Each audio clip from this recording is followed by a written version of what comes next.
Gerald Early talking about the Black essayists and sort of three common threads that one finds. The first thread that is common to this tradition is that the work of Black essayists tends to be shaped by the writings, especially the autobiography of Frederick Douglass.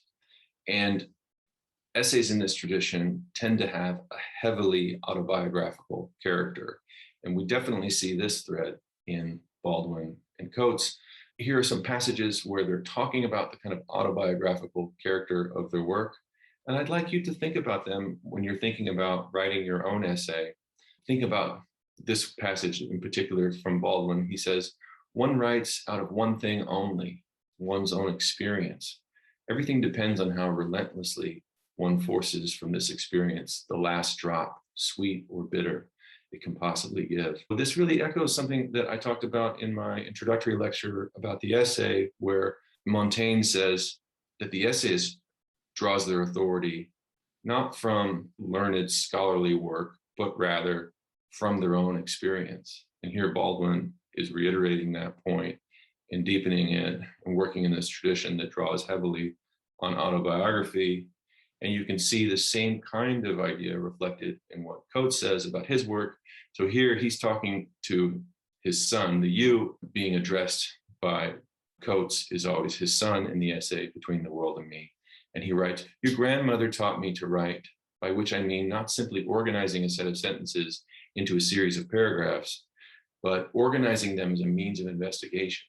She was teaching me how to ruthlessly interrogate the subject that elicited most sympathy and rationalizing myself." That, again, is showing you the strong autobiographical character of these authors and their works. So from an early age, Coates was interrogating his own self in his writing. He's continued to do so in his mature work. And he also writes later on, kind of along the same way, he's just sort of tracing out some of the same issues about the nature of writing. He says, "I don't know that I have ever found any satisfactory answers of my own, but every time I ask it, the question is refined. That is the best of what the old heads meant when they spoke of being politically conscious. As much as a series of actions as a state of being, a constant questioning as ritual, questioning as exploration, rather than the search for certainty." So that to me also really profoundly reflects and resonates with what Montaigne says about what the essay is. It's this experiment in exploring one's own certainties. It's not a search for certainty. It's an exploration of one's uncertainties, one that generates more questions than answers. And again, I'd really encourage you to keep that in mind when you're writing your own essay, that is sort of what you're after, is a pursuit and exploration of questions, not some certain answers. So the second thread common to the Black essayist tradition, Gerald Early tells us, is that it's shaped by the Sermonic tradition. Martin Luther King Jr. was a pastor at a Baptist church from 1954 to 1960, and gave many of his most famous speeches in the context of churches. And James Baldwin was a junior minister in the Pentecostal church. So he was giving sermons when he was 15 years old. And he wrote of that experience, "Nothing that has happened to me since equals the power and the glory that I sometimes felt when in the middle of a sermon, I knew that I was somehow, by some miracle, really carrying, as they said, the word, when the church and I were one." This was a profoundly influential experience for Baldwin, and you can see it reflected in his writing. His writing is often inflected with these Christian images and images from Christian scripture. For example, one of his most famous works, The Fire Next Time, is a collection of essays, and he takes that expression, the fire next time, from a African-American spiritual known as Mary, Don't You Weep. And here's some verse from Mary, Don't You Weep. It says, "God gave Noah the rainbow sign, don't you see? God gave Noah the rainbow sign, no more water, but the fire next time. Better get a home in that rock." So what the spiritual is referring to there is the story of Noah.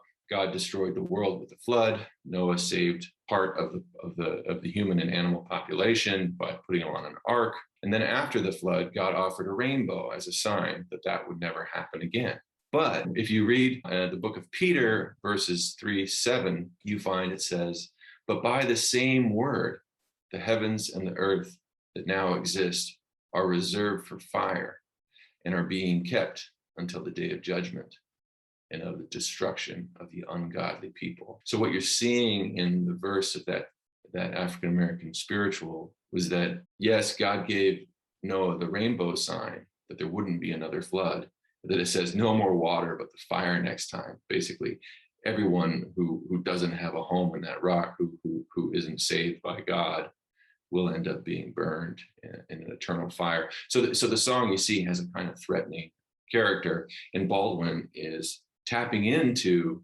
that threat as in sort of saying that people who do not overcome the heritage and legacy of white supremacy in the United States will be submitted to a kind of divine judgment or kind of righteous judgment.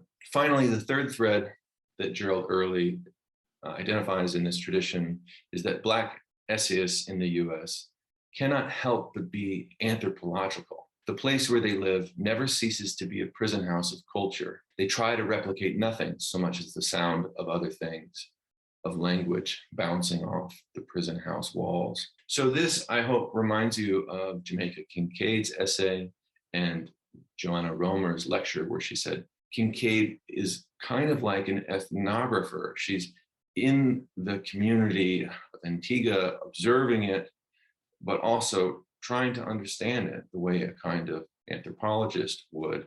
And Early is saying, well, this is a feature of the Black essayist work because they were never really participants in the American culture, but rather are kind of siloed off into their own community. And so they kind of live a double life. There's the perspective of living in the Black community, and then there's a kind of anthropological perspective of moving to another world, which is the white world, which is dominated by a different set of norms and so on, that they observe and interrogate in their writings. So anthropology, I think, is a very apt way of describing what the Black essayists are doing, right? So the fundamental assumption of anthropology is that different people see the world differently. But the point of studying these differences is not to sort of leave them as irremediable differences, but rather to communicate with other peoples, to build sort of bridges between those differences. So as the famous anthropologist Ruth Benedict put it,